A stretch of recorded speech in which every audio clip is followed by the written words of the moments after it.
Hola, ¿qué tal amigos? Soy Rodrigo Sayani y Plan. Estoy aquí para hablar con ustedes de una nueva fuente llamada Salsero. Se giga nessa.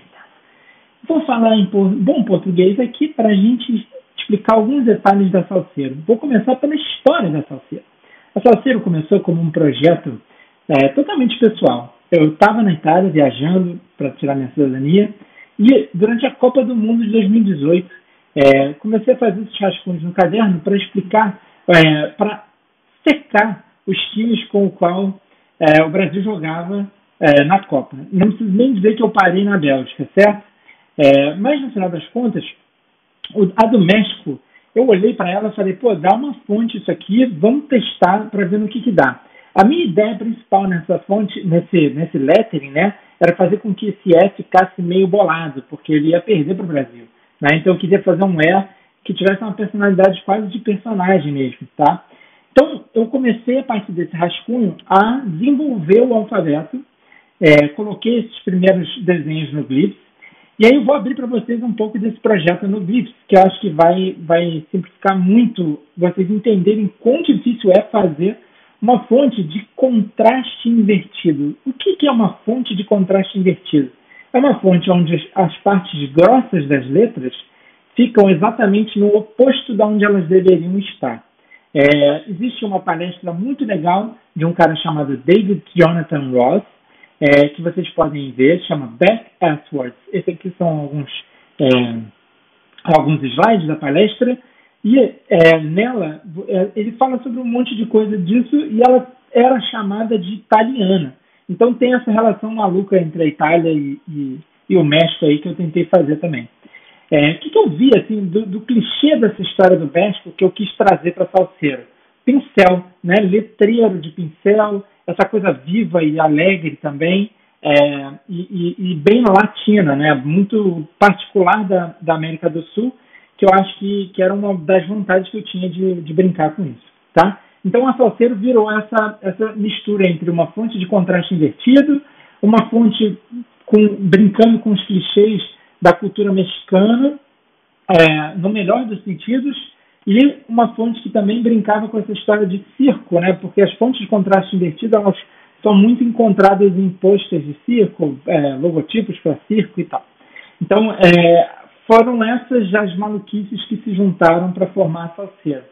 Eu sou muito interessado pela história do sign painting e um praticante nada concreto disso, mas muito interessado. Eu olho muito para isso. Eu acho que é uma fonte inesgotável de inspiração para esse tipo de desenho de letras, tá? Vamos lá. Vou abrir aqui o Glyphs para vocês verem como é que é o processo de produção das letras. A primeira coisa que eu tinha que fazer com que cada letra, no conjunto, ela cabesse organizadamente e que fizesse sentido com a próxima, né? Deixa eu colocar um A diferente aqui. Esse aqui é o A final. Essas são as versões. A primeira sempre é a versão final das letras que eu fiz e os testes. Repara no E, que foi uma das letras que estava lá no lettering, né? Eu comecei desenhando esse E aqui, que é um E mais triste, meio boladão. Depois eu fiz um E bravo, porque eu achei que dava para fazer um personagem com ele. Depois eu desenhei um E que tivesse mais em linha com a ideia desse buraco no horizonte assim, das letras, né? Se você repara a Salsero minúscula, ela tem uma linha horizontal que se repete bastante ao longo das letras, que é uma das coisas que agrupa essas letras que são tão expressivas numa família só, tá? A mesma coisa acontece com a cabeça das maiúsculas, né? Elas ficam pesadas, bem mais pesadas em cima do que embaixo, e isso vai meio que transformando ela nesse grupinho de letras que se falam, mesmo que alguns deles saiam bem do ritmo ali, certo? Então, essas aqui foram os quebra-cabeças mais complexos que eu fiz para as letras. Acho que o principal foi o K. O K, durante várias iterações dele, ele parecia um H. E as pessoas não conseguiam ler. Eu mostrava isso para as pessoas e elas, caramba, isso aqui está escrito H. enfim, ficava nessa história de KH, né? Vocês sabem. E aí, no final das contas, eu resolvi dessa maneira, que eu achei que ela tinha um quê de K, confundia o mínimo possível e ainda assim brincava com a história dessa linha horizontal e dessa expressividade do pincel. Uma outra letra que foi super desafiadora foi o G. Dá uma olhada nesse G. A primeira coisa que eu fiz quando eu desenhei esse G, eu falei, pô, um rabo de cavalo, né? Ele é praticamente um ninja, assim, eu chamei ele de ninja e comecei a brincar com esse rabo de cavalo, ver o que dava, comecei a testar diferentes rabinhos para esse G. Esse aqui é um rabo bem, muita gente tem usado, bem contemporâneo, mas eu queria que ela tivesse um ar um pouquinho mais tradicional, como se fosse um G mais normal, assim. Então eu acabei decidindo por essa forma, como a forma final. Honestamente, esse foi um projeto que me tirou bastante da zona de conforto. Então, assim, várias das decisões que eu tomei, eu nem sei se foram as melhores, assim, sabe? Às vezes a gente está desenhando letra e falando com gente que desenha letra e acha que, pô, todo mundo tem as respostas. Nossa, nessa fonte isso é completamente o contrário, assim. Eu não tinha resposta para nada e nem sei se eu tenho agora. Mas eu costumo dizer que a fonte que você lança é um retrato da sua capacidade como tá designer naquele momento. Então, eu aceitei esses possíveis problemas, entendendo que era isso mesmo. Assim, é onde eu estou como designer hoje enfim, para mim está suficiente para esse momento. Daqui a 3, 4, 5 meses eu vou olhar para isso e vou falar, daria para fazer de maneiras bem diferentes. Mas eu coloquei algumas coisas. Tem outra coisa que eu queria falar, que é o seguinte. Muita gente começa a colocar um monte de features, estilos, etc. Eu poderia, por exemplo, colocar 1000 estilos dessas letras para que as pessoas pudessem usar. Eu decidi pelo contrário, por simplificar, deixar o menor número de caracteres que desse a maior expressividade possível e alguma legibilidade, né, porque essa fonte certamente não é para se ler, ela é para se ver. E aí, enfim, se alguma coisa acontecesse, o usuário pode fazer o que quiser com essa fonte. Ele pode esticar e puxar. E eu, inclusive, encorajo isso. É uma fonte que tem essa capacidade de aceitar esse tipo de abuso, assim, né? Esse tipo de crime tipográfico.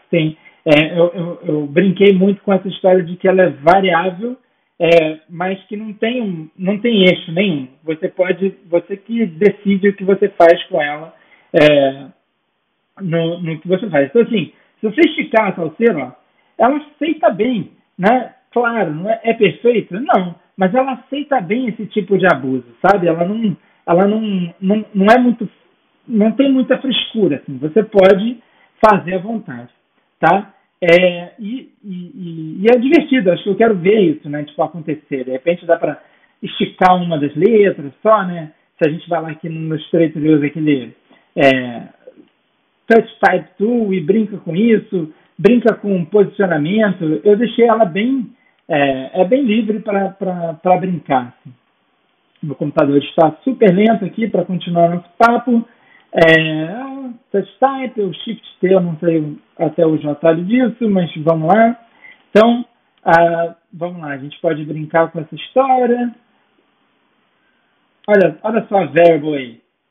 Precisou de eixo? Não. Vai tacando. Vamos ver no que dá aqui para ver o que rola. Certo? Então é isso. Assim, eu acho que a salseira ela tem esse elemento bem divertido que me tirou da zona de conforto. Eu tendo a achar que ela foi um grande exercício, primeiro desse desenho pincelado e de contraste invertido, que eu acho que é uma mistura bem interessante. Uma oportunidade muito louca de fazer vários caracteres bem diferentes, assim, né? Tipo, esse aqui é a seção, né?